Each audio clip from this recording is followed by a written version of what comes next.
Estamos con nuestro queridísimo amigo y profesor, investigador, docente, escritor, Carlos De Masi. Con él estamos poniendo la mañana en camino a propósito de la fecha del día de hoy, 14 de julio, un nuevo aniversario de la toma de la Bastilla con todo lo que ello implica. Antes que nada, buen día, bienvenido y muchas gracias por la visita. No, está bien, un gusto estar acá nuevamente. Yo lo comentaba más temprano anunciando que vos nos ibas a acompañar, que bueno, esto luce como una reinauguración. De algún modo, porque si bien durante la pandemia nos ha ayudado mucho e intensamente a poner la mañana en camino, todavía ha sido a través de contacto Zoom, ¿no es cierto? Exactamente. En algún momento vos de tu casa, yo de la mía, en otro momento vos de tu casa, nosotros del estudio, pero el presencial se retoma hoy. Sí, ahí está. Estamos en el lugar de los hechos. Bien. No quiero cometer demasiadas infidencias, pero muy cerca de la radio vive un amigo tuyo que en general aprovechás a visitar cuando venías. ¿Va a ocurrir lo mismo en el día de hoy? Si no está escuchando la radio, le voy a dar una sorpresa. Y como presumo que vas a llegar cerca del mediodía, ¿podrás ir con algún amigo? No multipliquemos la sorpresa. El tipo quería asegurarse dónde almorzaba hoy, ¿no? Hasta cierta dimensión las sorpresas son gratas. Ya después se transforman en un problema. Terrible convidado de fiesta. Bueno, lo cierto es que yo hoy contaba, querido Carlos, anunciando que vos nos ibas a acompañar, que es innegable la fuerza histórica y cultural que sigue ejerciendo, por lo menos en cierta parte del planeta, el acontecimiento Revolución Francesa y en particular el emblemático 14 de julio, toma de la Bastilla y los principios, libertad, igualdad, fraternidad y la mar en coche, ¿no? Y yo hoy decía que el desafío que te íbamos a proponer era que nos cuentes qué fue exactamente lo que pasó, por qué pasó lo que pasó y en qué medida aquel acontecimiento sigue dialogando con el hoy, sigue marcando ruta, premisa a campo, ¿no? En fin. No me asusta el acertijo. Bueno, a ver. Primera cosa, digamos, la Revolución Francesa es un poco el hecho configurador de la política de la época moderna, del siglo XIX-XX. Es decir, hay todo un lenguaje, una estructura mental, un repertorio de procedimientos, una armadura institucional vigente en casi todos los países del mundo hoy en día, pero que derivan directamente de la Revolución Francesa. Es interesante decir, bueno, no fue la primera revolución. Digamos, si uno mira el ciclo de las revoluciones, la revolución norteamericana es un poco anterior. Hay una revolución en Inglaterra 100 años antes que tiene más o menos una dinámica similar, con un rey dividido en dos partes, igual en la misma situación, pero sin embargo el caso francés tiene un sentido especial. Digamos, hay un punto que se nos pasa por alto a veces y que a mí me parece increíble, fenomenal, que es lo siguiente: la Revolución Francesa le cambió el sentido de la palabra revolución. A ver. La manera como nosotros usamos la palabra revolución hoy es el sentido de la Revolución Francesa, no el sentido anterior. ¿Y cuál era el anterior entonces? Y el anterior aparece en el libro de Copérnico, Las revoluciones de los mundos celestes, es decir, el libro de Copérnico. ¿Qué era revolución? Era dar la vuelta completa y volver al principio. No es pasar a otro estado. Un planeta, lo que Copérnico quería mostrar era que los planetas giraban todos, daban una vuelta completa alrededor del Sol y volvían a quedar en el mismo lugar al cabo de un tiempo. Incluso, te voy a contar, te voy a enseñar otro aspecto. Artigas está hablando, mencionando la historia de la Revolución Oriental en uno de sus documentos y dice: estos pueblos, recuperados sus derechos primitivos, volvían a darse una forma, es decir, volviendo al principio, claro. Arrancábamos de nuevo, pero no para el lado de la monarquía, sino para otro lado. Ese era el sentido de revolución antes de la Revolución Francesa. Con la Revolución Francesa hay que decir, no, la revolución saltamos un escalón y pasamos a otro nivel de desarrollo, que es el sentido de revolución que le damos hoy. Claro. Entonces, eso ya de por sí le da a la Revolución Francesa un sentido particular. O sea que hasta ese momento, cuando hablábamos de revolución, se refería a otra cosa, en todo caso algo más apegado al pasado, al origen, ¿no? Exacto, sí. Y a partir de ese momento se instala esa idea que revolución es pasar a un estadio ahí está, superior, de civilización o de organización diferente, pero superior, como subir un escalón distinto de lo que era antes. Eso es un aspecto, fíjate que ya no tiene que ver con lo que pensás, sino con los elementos que usás para pensar. Es decir, está un paso más atrás, más arriba de lo que normalmente entendemos la importancia de un episodio. Es decir, inventa el episodio y le inventa su sentido. Exacto, exacto. Bueno, eso nos sirve un poco para entender de qué se trata. Ahora, hay además toda una dinámica muy interesante. Digamos, la Revolución Francesa no está pensada, no está planeada. Uno mira la documentación de los años previos a la Revolución Francesa, la Revolución no aparece en el horizonte, nadie la imagina, se va desencadenando, empieza, digamos, con un enfrentamiento entre la nobleza y el rey, y al final termina sin nobleza, sin rey, sin nada. En todo ese proceso se va desencadenando y genera una dinámica muy fuerte. Pero, ¿qué era lo que estaba pasando en esa Francia monárquica? ¿Qué era lo que estaba pasando? Bueno, mira, estaba pasando lo que pasa en muchos estados muy frecuentemente, no había plata. Había que gastar plata y no había plata. Y la solución natural era cobrarle a la nobleza. La nobleza francesa vivía de rentas y las rentas se las daba el Estado y se las cobraba el resto de los habitantes. Y eso era ya de una injusticia radical. Pero además no había plata, no se podía seguir pagando, no había más.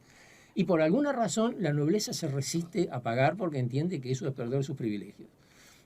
Quizá, lo que era cierto. Lo que era cierto, pero cará, si no, vamos a citar a dos antecedentes famosos. A Quijano le gustaba decir: Dios ciega a los que quiere perder. Aquellos que van al matadero van contentos al matadero. Y el conde de Lampedusa decía: algo tiene que cambiar para que todo siga igual. Claro. Si seguís aferrado a todo, vas a perder todo. Bueno, ninguna de las dos características fueron... Entonces es la nobleza francesa la que reclama lo que será su sentencia de muerte, que se convoca a los estados generales. Los estados generales o sea, un verdadero boomerang, podríamos decir. Claro, los estados generales era una especie de congreso de la nobleza, donde los nobles, los que allí presentes, podían autorizar o no impuestos. Entonces, si la nobleza tenía que pagar impuestos, eso lo tenían que decidir los estados generales. Y los estados generales, lógicamente, siendo mayoritariamente la nobleza, le iba a decir que no. Bueno, el rey acepta, pero en la reunión de los estados generales y en su dinámica de debates inicial, ya se le escapa a la nobleza el control de los estados generales y lo asumen las otras clases sociales mayoritarias. Y a partir de allí se acabó el control de la nobleza y poco después se acabó el control de la monarquía. Ajá. Es decir, el proceso se desencadena cuando, digamos, en el conflicto entre la nobleza y lo que se llamaba el tercer estado, que eran todos los que no eran nobles ni clérigos en Francia, termina cuando el tercer estado decide separarse de la nobleza y hacer su propia asamblea diciendo: somos el 95% del pueblo francés. Ahora, qué interesante, claro, vos decís con el diario del lunes, y seguramente con el diario del lunes, pero no la vio venir, obviamente, la nobleza. Esa, no la vio venir otro nadie. Gesto de... No la vio venir nadie, por eso te decía, no estaba en el plan de nadie. Es decir, nadie imaginaba que esto podía desencadenarse de esta manera, que pueda terminar en eso, que el tercer estado, furioso porque veía que la nobleza otra vez quería imponer su voluntad y hacerlo pagar a ellos la fiesta, se separan y decían: bueno, nosotros somos la verdadera representación del pueblo francés. El pueblo no existía todavía como concepto, aparece allí, porque representamos al 95% del pueblo. Es decir, si vos decís que representás al 95% del pueblo, quiere decir todos los ciudadanos somos iguales. Ustedes son solamente el 5%. Claro. Fíjate que en los estados generales los nobles eran el 33% del pueblo francés. Y eran 4.000. Entonces ahí, digamos, se empieza a producir la fractura entre lo que es el orden clásico y lo que es la invención de un nuevo orden basado en la igualdad. O sea, este nuevo orden no va a considerar al rey, la monarquía, pero muchachos, miren que tampoco a ustedes, ¿no? Bueno, al principio, muchachos, no a ustedes, en principio al rey, después tampoco al rey. Es decir, el tercer estado es monárquico, en principio, pero antinoble, enemigo de los nobles.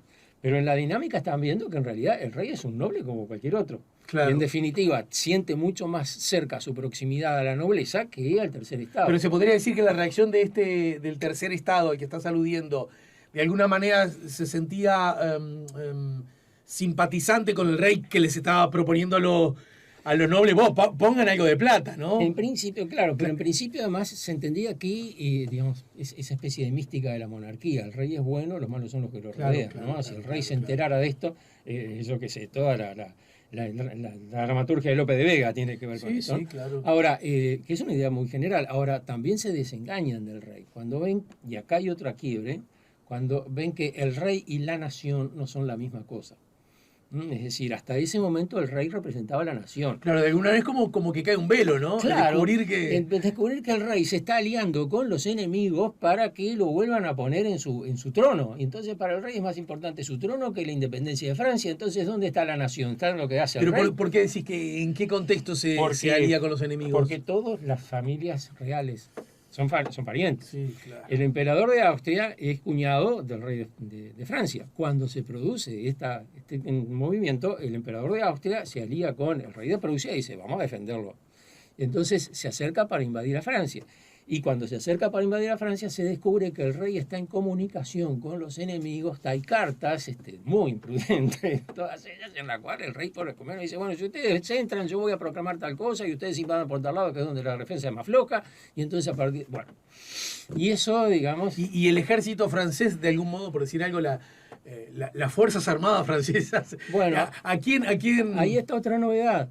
Como a Francia la invaden todos los estados europeos por todos lados, menos por Suiza, que es el único neutral, y Francia en realidad tiene un ejército... O sea que lo de Suiza es su neutralidad, viene desde la Guerra de 100 años, viene como de 100 y pico años antes.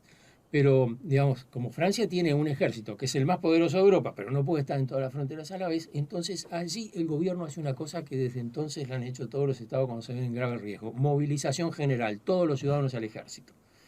Y allí se produce un fenómeno increíble porque Francia moviliza a todos los ciudadanos, todos los adultos mayores de tal y tal edad van al ejército, les enseñan lo básico, por qué punta se agarra la escopeta, cómo hay que hacer, hacia dónde hay que mirar el enemigo, así, pero entonces pueden poner un ejército superior al enemigo en cada frontera. Claro. Y además es un ejército que tal vez no tenga mucho entrenamiento, pero pelea con muchas ganas. Sí, entonces allí logran, digamos, y ahí muestran dónde está el secreto del asunto. Una movilización general de los ciudadanos bajo la bandera del patriotismo puede hacer cualquier cosa. Claro. Y esa es otra novedad de la Revolución Francesa. Nunca había ocurrido antes. Ahora, vos le das armas al pueblo, le pedís que te defienda la nación, los tipos salen a defenderla, la defienden, logran rechazar a los enemigos. Bueno, ahora no me dejes como estabas antes. Ahora dame algo. Hay cosas que yo tengo que reclamarte. Tenés el poder, y entonces allí viene la etapa más radical de la Revolución Francesa. Bien. Ahí estamos situados post 14 de julio. Sí, ¿no? Ahí estamos ya en 1791-92. 1791, el rey, porque al rey lo matan en... Ahí en 93. Ahí está. Bueno, nos quedamos ahí, vamos a la breve pausa, volvemos. Ya le spoileaste la historia, no sabemos que van a matar al rey. Murió el rey, sí, no sabíamos. Sí, por favor, que esto... Bueno, hagamos de cuenta que no se ha dicho nada. Hay más cosas que Alejandro todavía no dijo. Pero quiero decir, llega entonces ese momento en donde la revolución dice, bueno, con este pinta ya no queremos saber nada. Exactamente. ¿No es cierto? Exactamente. Aún así, ¿por qué el acontecimiento que vos mismo lo has dicho alguna vez, acá mismo seguramente, es relativamente menor, el de la toma de la Bastilla? ¿Por qué adquiere esa dimensión que terminó adquiriendo para después dar paso? Después llegamos a Napoleón y no sé si nos va a dar el tiempo hoy, porque a mí me gustaría saber eso que se concreta como faro de algún modo, tan novedoso desde tantas perspectivas, en qué medida sigue siendo vigente y nos interpela o nos estimula para el día de hoy. ¿Vas a hacer un programa más largo hoy? Avisa a tu amigo que va para los bizcochos. Voy con bizcocho. Estamos con Carlos de Masi y estamos poniendo la mañana en camino. Estamos hablando hoy 14 de julio de la toma de la Bastilla, de la Revolución Francesa, libertad, igualdad, fraternidad, todo ese paquetón que medio que uno lo compra, que está en un mismo estante. Y a lo mejor a la larga está, pero en la cortita no necesariamente se lo visualizaba así, ¿no? Sí, no. Se fue construyendo con el tiempo, razonablemente. Como casi toda la historia, por otra parte. Bueno, ¿no? de eso vivimos, eso es lo que nos da de comer, no lo reveles tampoco. Pero sí, es así. No me quemes el negocio. Ese tipo de cambio, digamos, de variaciones es importante. No me preguntabas por el 14 de julio.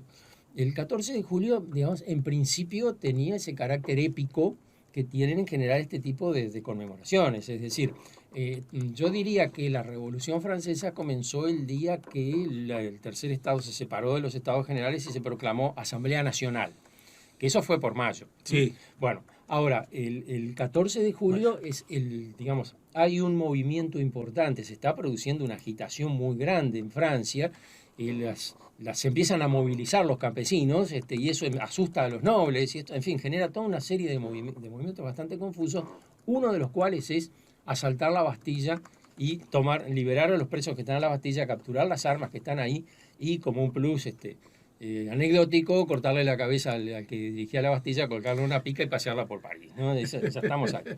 Ahora, el 14 de julio quedó como una fecha, digamos, vinculada con esa épica, digamos, no con el final de la monarquía ni con la instalación de un régimen diferente, sino con el comienzo de la libertad. Liberaban los presos, eliminaban una cárcel, arrasaron la Bastilla, en su lugar pusieron una plaza, la Plaza de la Concordia, una unificación, pensar, bueno, ya está, vamos a tratar de recomponer el tejido social, pero el 14 de julio siguió siendo la fecha que se recordaba, digamos, como la del gran cambio. Uh-huh. Mientras duró la revolución en sus primeras etapas, es decir, lo que interpretamos, bueno, la convención, la etapa de la legislativa, después de la convención montañesa, el gran terror, etcétera, etcétera, hasta que asume Napoleón. Cuando asume Napoleón se acaban los festejos del 14 de julio. ¿Cuánto tiempo después? 10 años más o menos.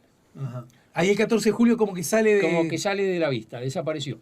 Y los 14 de julio se hacía, un grupo de personas se congregaba y bueno, se reunía, en fin, para recordar la fecha. La policía informaba, por eso es el que se conoce de esa, cuando quedaron los archivos, pero cada vez va menos gente y al final el informante dice, solo asistieron 3 personas, una vez casi han muerto casi todos, es decir, no hay renovación de esta situación. Allá por 1880, por allá, hay todo un movimiento para volver a conmemorar el 14 de julio y se vuelve a conmemorar el 14 de julio. Tenemos un cronista... 1880. 80. ¿Qué pasaba con Napoleón a esa altura? Napoleón I había desaparecido, había muerto, había sido repatriado y estaba ahí en los inválidos, el cadáver, el cuerpo. Napoleón III había sido expulsado y había muerto en Inglaterra. Es decir, ya el panorama napoleónico no se veía. Y más bien lo que estaba era el debate entre monárquicos y republicanos en Francia, y el 14 de julio se transformó en la bandera de los republicanos. Entonces, conmemorar el 14 de julio empezó a ser una especie de reivindicación republicana nítida, así, antimonárquica, clarísima. Y allí te decía, tenemos un cronista de primera, porque el que estaba en París cuando dice 14 de julio era Valle de Ordóñez. Y Valle de Ordóñez le escribe a su padre y le cuenta lo que había visto en esa conmemoración. O sea, ¿qué año? 1880. Ajá. Según Valle de Ordóñez, joven, que estaba en Francia, su primera estadía en París, larga, etcétera, que está allí ese 14 de julio. Pero ese 14 de julio se conmemoró y dejó de conmemorarse. Y después se empezó a conmemorar, y cuando se conmemoraron 100 años de la Revolución, allí se hace una gran conmemoración, la Exposición Mundial de París, la Tour Eiffel, todo ese tipo de cosas, y desde allí el 14 de julio se empezó a conmemorar como una fecha patria. O sea, se puede decir que necesitó como 100 años después para Necesitó como 100 años, y aún así tiene una ambigüedad bastante interesante, porque el 14 de julio se conmemoran 2 cosas. 2 cosas que no ocurrieron en el mismo momento. El 14 de julio de 1789 se produce la toma de la Bastilla y todo este fenómeno, etcétera, que da inicio a la Revolución Francesa. Pero en 1790 ocurre que los ejércitos extranjeros están amenazando Francia. Entonces, allí, cuando se produce esa movilización general que mencionábamos hace un rato, el gobierno convoca a los franceses a defender París. Entonces, hay una gran... O sea, un año después. Un año después. El gobierno, todavía el rey. Todavía el rey, pero ya intervenido, digamos. Sí, claro. Entonces, allí vienen tropas de toda Francia para situarse en París, y desde París, bueno, después serán enviadas a distintos lados, etcétera, etcétera. Pero allí hay un gran desfile de tropas, de gente que iba voluntariamente a defender París, es decir, gente que se consideraba ciudadano francés. Y allí hay 2 cosas, digamos, que son importantes para la formación de la nación francesa. A eso se le llamó la fiesta de la Federación, es decir, la reconstrucción de Francia. Todos aquellos que se consideraban franceses, como la convocatoria era global a los franceses, todos los que se consideraban franceses fueron allí. Bueno, eso, de donde provienen esos, es territorio francés.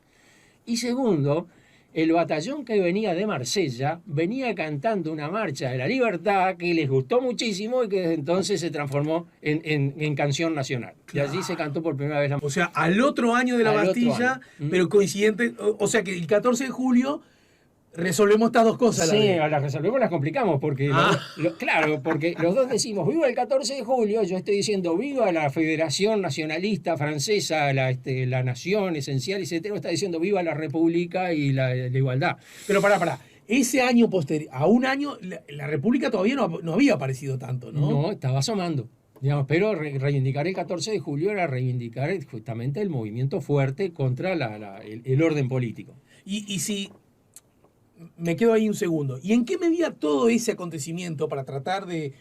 empezó a dialogar con el nosotros, con el mundo occidental, esas influencias que en nuestro continente tan notorias han sido entre la Revolución Norteamericana, la Revolución Francesa, estos principios, libertad, igualdad, fraternidad, yo no me canso de decirlo, son los principios que abrazo y que reivindico como ciudadano, ¿no? Que compartimos así, como una forma de formación esencial. Sí, yo creo.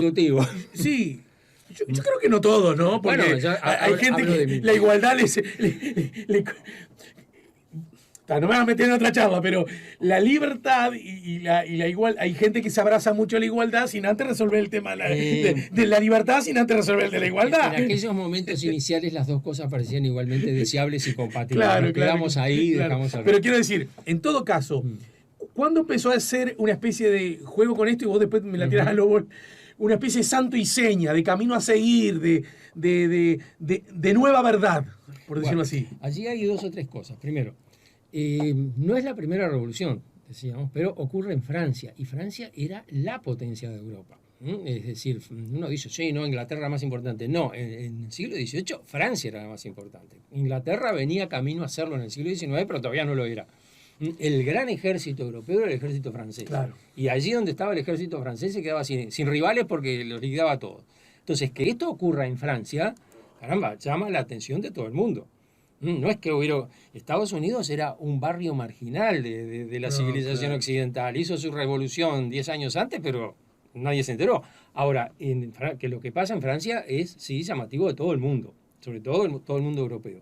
Después, acá se genera todo un conjunto de, ¿cómo te diría?, de redes de comunicación vinculadas con la masonería, con los Rosacruces, con un montón de organizaciones de ese tipo, que tienen los principios de la Revolución Francesa como principios esenciales de organización.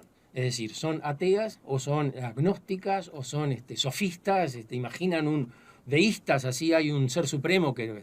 pero no es Dios de los católicos ni ninguno, sí. Coincide con todos, pero no es ninguno, y entonces allí, digamos, empieza todo un movimiento de laicización y de promoción de estas ideas, promovidas, digamos, en parte por estas organizaciones de carácter transnacional, pero sobre todo, no porque estas las promuevan, son interesantes, sino porque son recibidas por los otros.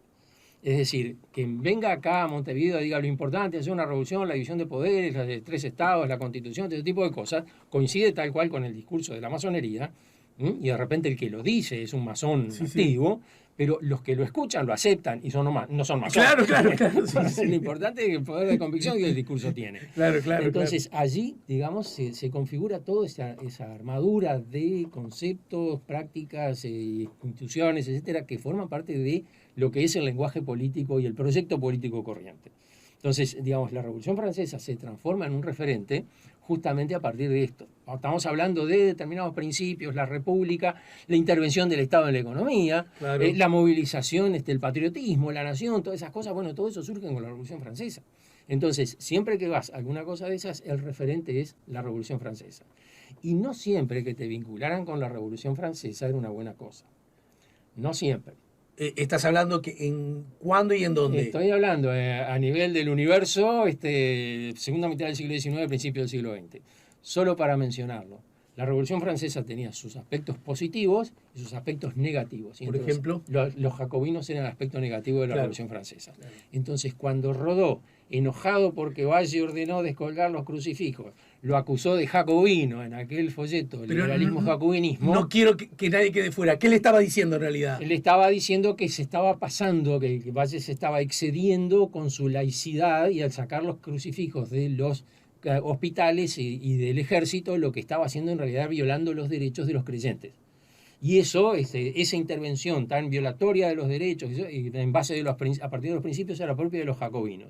Valle no se lo perdonó nunca.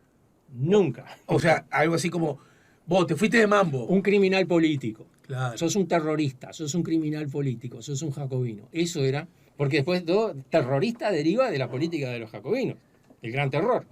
Que por otra parte, de algún modo, a ver, bueno, estos son los problemas que tiene cuando uno empieza como a lo minucioso, ¿no? Que uno puede decir, esta cosa que cada tanto acá en Uruguay, no, lo que pasa es que Oribe, sí, el pituco que degollaba, ¿no? Por decir, bueno, sí, es verdad, venía un patricio, sí, es verdad, bueno, blanco masón, ¿no? Y muy católico además, ¿no? Muy católico. Y verdad, todo indica, no sé, vos ayudame, de pronto degollaba un poquito más que otro, ¿no? Era una versión aceptada en la época de que era así. Claro. Entonces, la dejamos por esa.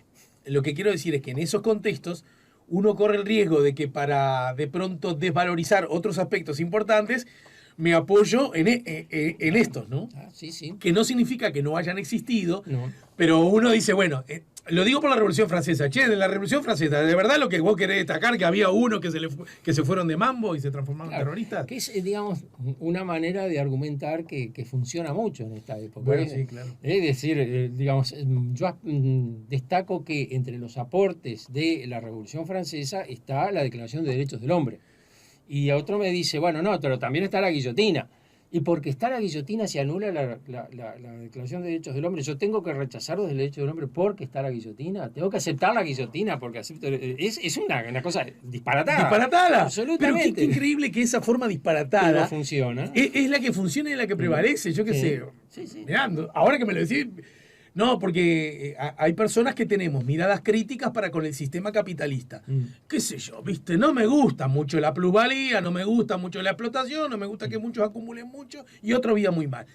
Ahora, eso no me pone del lado de la Unión Soviética y el socialismo real. Claro, y Stalin que mató. Esa idea de que no, que incluso una confusión que me parece interesante, y no sé si no dialoga un poco con esto, es adjudicar alguna de las fortalezas y ventajas. Yo suscribo esa línea que tiene la democracia, me parece, para aquí me atoré un poco, y adjudicárselas a que son hijas del capitalismo, algo así como.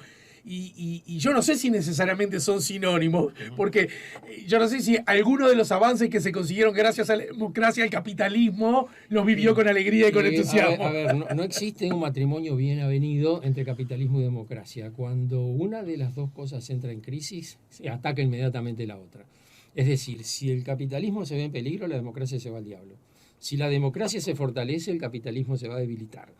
De alguna manera va a incidir. Entonces, no son una pareja, dos a quererse. Bueno, pero Carlos, buenísimo que me digas esto. Sin embargo, escuchás un día sí y otro también, y varias veces por día, si me apuras. A que entonces una cosa, ya que estamos todavía frescos por el 27 de junio, lo que significó la pérdida de la democracia, lo hemos hablado, tu libro, bueno, ya lo creo que hemos hablado, la valorización o incluso la revalorización que hemos tenido acerca de la institucionalidad en un proceso colectivo en el que seguramente los ciudadanos y las instituciones y quienes le representan han aprendido a valorar ciertas cosas, de alguna manera parece que asumir eso implica que entonces no haya cosas que a cambiar, a mejorar, a seguir en el avance civilizatorio, ¿no? Sí, no, eso es real. También es cierto que decir, bueno, desórdenes que se producían en este país antes de 1973 justifican el terrorismo de Estado y los asesinatos. No, sí, bueno, claro,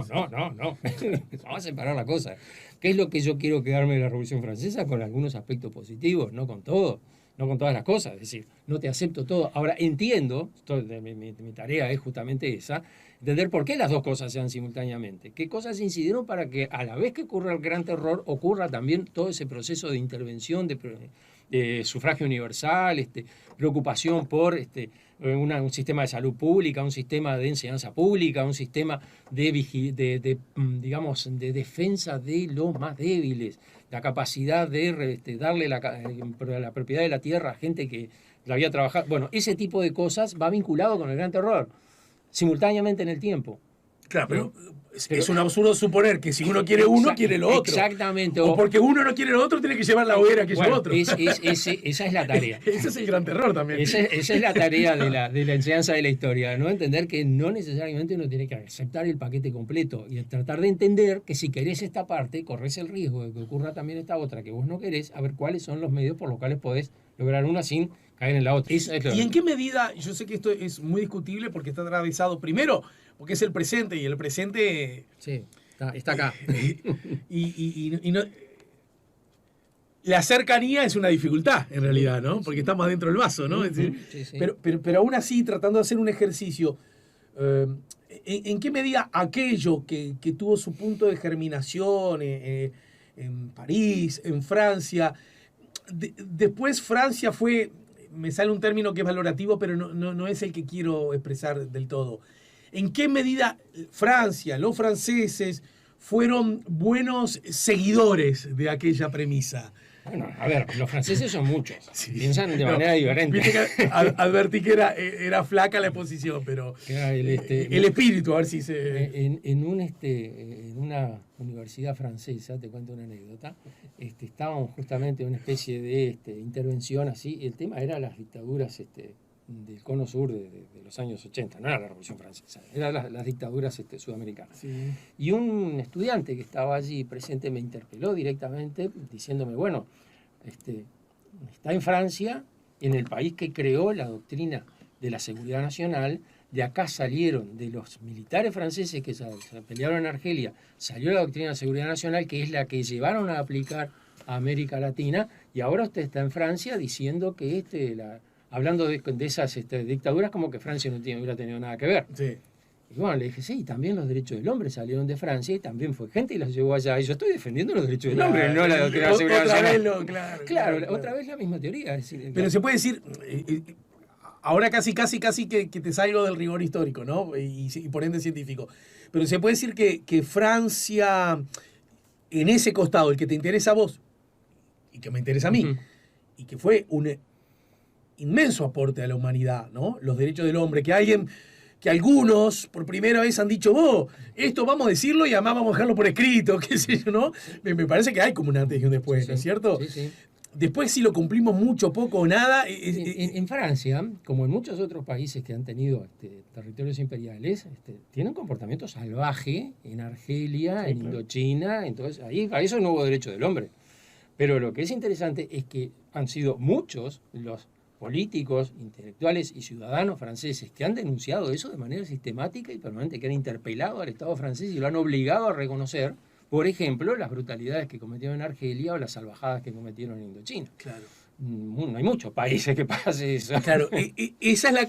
Claro, el salvajismo forma parte, si querés, el terror de esa impronta imperialista que parece ser inevitable a lo largo de la historia, ¿no? Yo no sé, es una marca de muchos países. Lo que no es inevitable y lo que podría ocurrir es que dentro del mismo país se generaran reacciones contra eso, como ocurre en España con el imperialismo español en el siglo XV y XVI del tratamiento de los indios, o como ocurre en Francia sobre el tema de la guerra de Argelia. Es decir, es muy interesante cómo en Francia el gobierno francés ha tenido que ir aceptando denuncias de violaciones y de cosas realmente terroristas del Estado francés contra ciudadanos argelinos en Argelia, contra ciudadanos argelinos en Francia. Discriminaciones, castigos, todo ese tipo, lo ha tenido que ir aceptando y ha tenido que tomar resoluciones corrigiéndolo, digamos, justamente interpelado por gente que en su momento se jugó la ropa. Yo me acuerdo cuando yo era estudiante, la figura que a mí me interesaba conocer más era un músico de jazz que se llamaba Boris Vian. Boris Vian era trompetista, escritor, escribía novelas policiales, escribió una obra de teatro espectacular a partir de las memorias de un general norteamericano.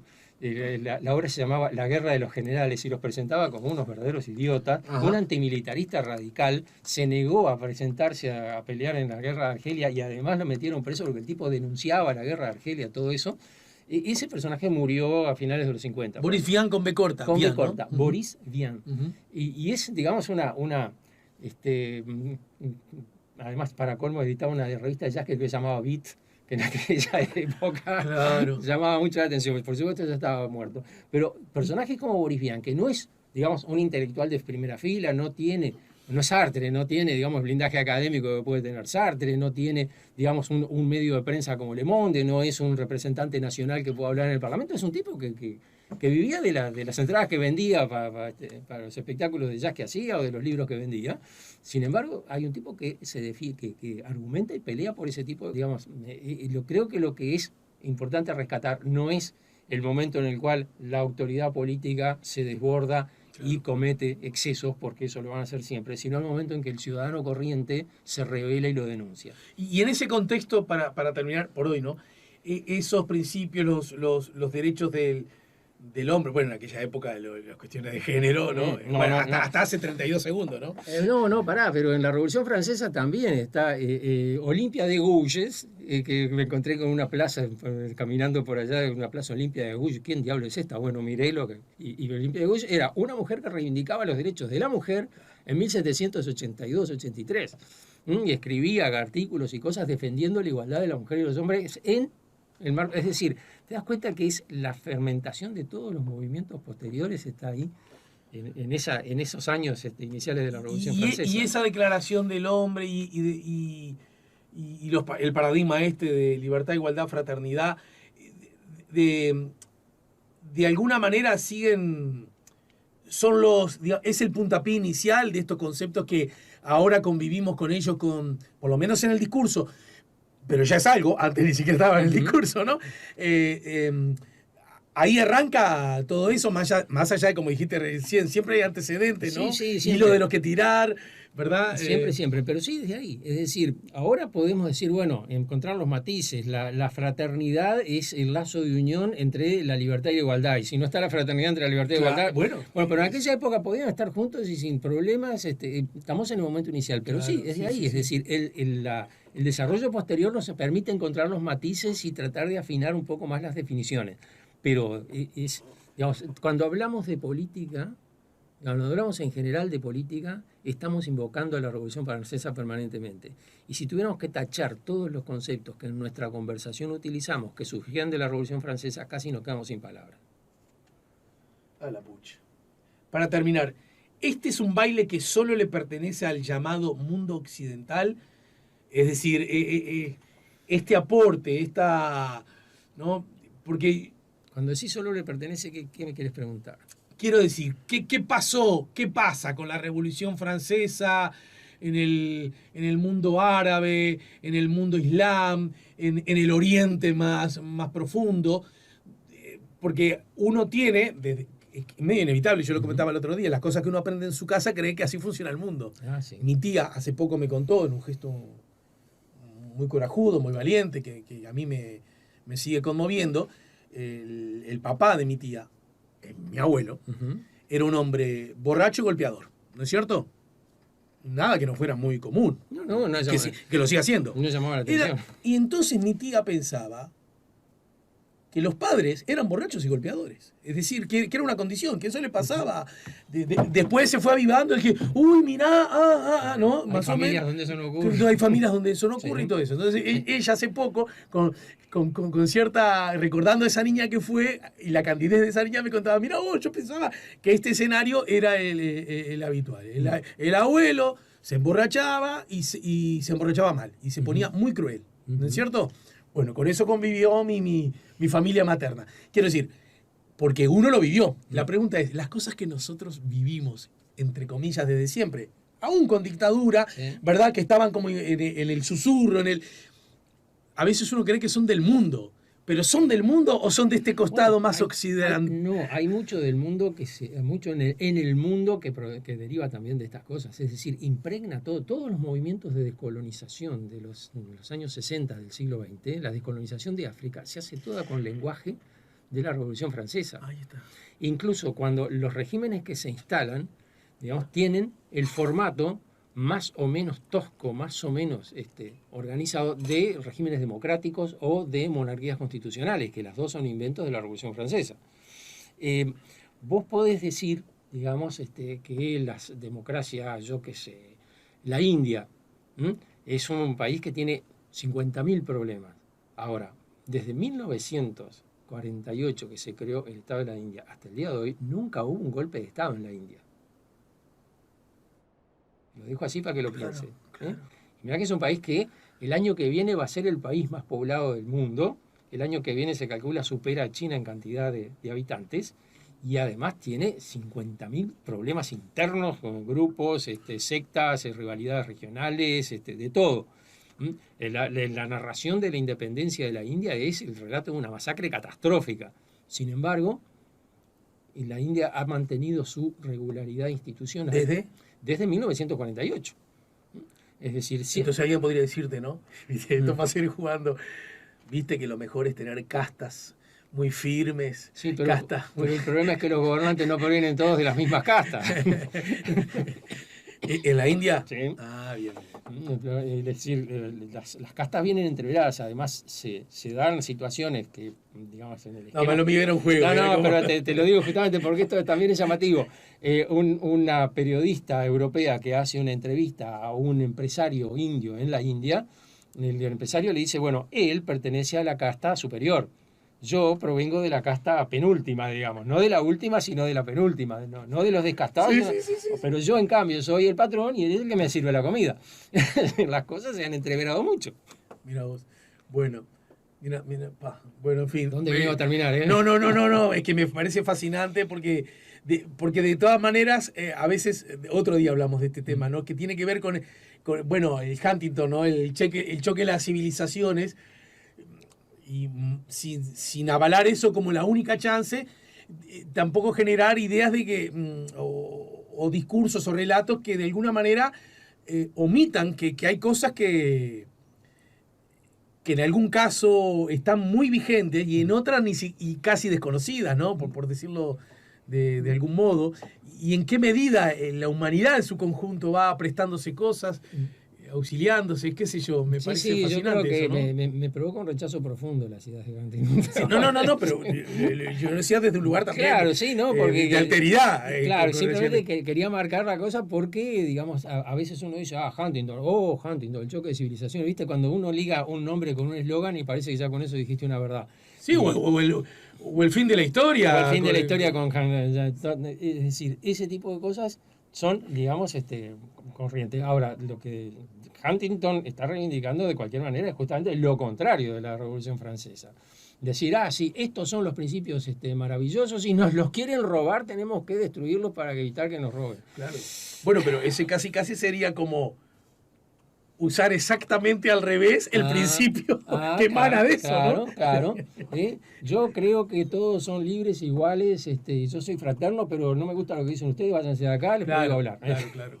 Bueno, es una forma muy parecida a cuando del otro lado dice, vos adorás a un Dios distinto al mío, entonces sos mi enemigo, tengo el derecho de destruirte, ¿no? Sí, tenés que desaparecer porque mi Dios, que claro, es todopoderoso, no lo hace y yo tengo que hacerlo en su lugar. Una cosa muy rara, ¿no? Sí, me encomienda que es como terrible, ¿no? Sí, bueno, en síntesis, yo me puedo llevar hoy para mi casa la idea de que sin edulcorar demasiado, sin generar demasiado una pátina de producción hollywoodense, podemos decir que en efecto, en ese momento de la historia y en ese lugar, fueron floreciendo herramientas, armas, conceptos, ideas que siguen siendo buenas llaves maestras para la convivencia. Claro, desde aquel momento hasta el presente tenemos una línea, digamos, de vínculo muy fuerte y permanente, del cual también nos implica como una obligación mirarlo críticamente. Responsabilidades, exactamente, claro. Sí. Nueva responsabilidad ante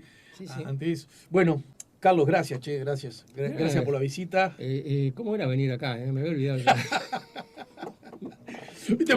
Porque la distancia es un poquito... Siempre hay un delay, vos hablás, tenés que esperar que yo te escuche, entonces yo te contesto, pienso a ver si te habré entendido bien. Eso acá, si te entendí mal, sonaste, no tenés tiempo a nada. Bueno, de verdad, te agradecemos. Hablo en nombre de otros, estoy seguro. Te agradecemos mucho tu claridad, tu gentileza y tu generosidad también en exponer estas ideas, ¿sí? Gracias. Bueno, yo sé que esto no va a quedar así que te agradezco.